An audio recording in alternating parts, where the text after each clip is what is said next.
Because I'm a degenerate gambler, I can't really afford modifications for my GR86. But in this video, I just wanted to share the dream modifications I would do to this car if I had infinite money, or like if I walked out of my house one day and there was just like a box filled with $13 trillion. The first thing I would do with this car is probably pour gasoline on it and like set it on fire just to watch it burn for all the pain it's caused me. But for real though, like on a serious note, I just wanted to share my dream modifications. And also this video is gonna be my dream like if I say I was a master fabricator, like say I was a master builder, excuse me as the fucking train interrupts my video here, the orange line.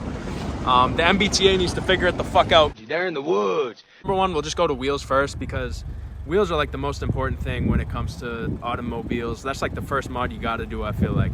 So I'd get some stickier tire. And also, by the way, like my knowledge on brand names and shit like that is really limited, so just kind of go along with it, you know what I'm saying? Like, I'd want some Advan wheels, so probably some RG4s. I'll throw them up on screen. Every mod that I want, I'll throw it up on screen.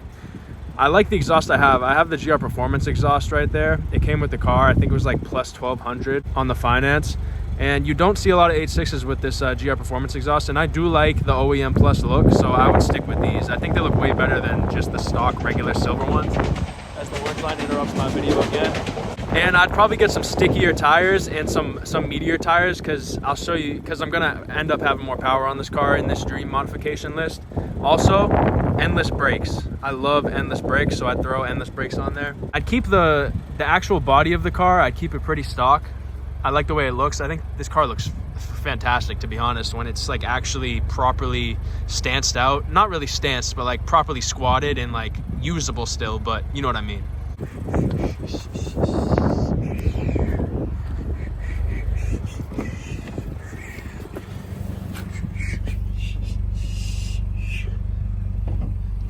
I'm about to pop the hood. Hey, pop the hood. I just popped the hood on my GR86. Pop the hood? Pop the hood. That's what Brian Spellner says. Pop the hood.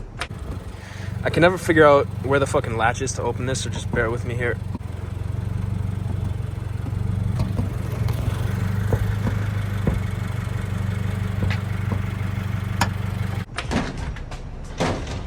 I'd want to keep the engine pretty stock, to be honest. I'd want to keep it NA. I've had like thoughts of hypothetically, like obviously this wouldn't happen because I don't have the money for it, but hypothetically like swapping it to like a rotary would be like my preferential swap of choice. Like how much would a 2-rotor fuck in here, in this cockpit engine bay right here?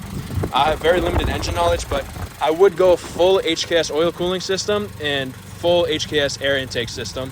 Oh, for coils over here, I'd probably get some HKS coils just to like properly get like a streetable stance on this car. Like I'd still want to be able to go over bumps, but I'd want it to be tighter. And I heard on this car, coils, like the stock coils are good, but I heard that upgrading your coils like really changes the game and upgrades how the performance on this car is. And I know that makes sense, but I heard it's like a dramatic, well, I didn't hear, I just watched YouTube videos and I saw that it's a dramatic change. Also, I'd 100% get HKS headers. I really love HKS as a brand, so I would want my whole engine situation to be HKS. If I had to switch the exhaust too, I'd probably put like an HKS high power exhaust on it. I think that's what it's called. As far as the interior goes, this is where my fabrication work is gonna come in. I'd keep the doors how they were, but something that I love in cars for some reason, and I know that this doesn't make much sense for like a daily, but those loop handle door openers, door handles that come in like the high value Porsches and shit, I'd want to like fabricate those into the door frame. And I'd want like an Alcantara shift boot and shift knob, like how I really like older like 90s BMW interiors that are all basically Alcantara everywhere. And I think like 90s BMW shift knobs look the coolest out of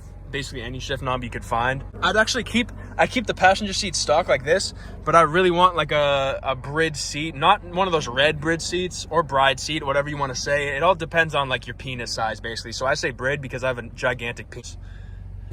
I'd want to get just like a straight black bridge seat, not too much bucket, but like a little bit of hug, because these seats, they do have they give a decent hug. In case anyone was wondering, the stock H6 seats, they're pretty bolstered, so you're kind of good, but I like bridge seats, to be honest. I keep the steering wheel stock. I love the stock steering wheel on this car.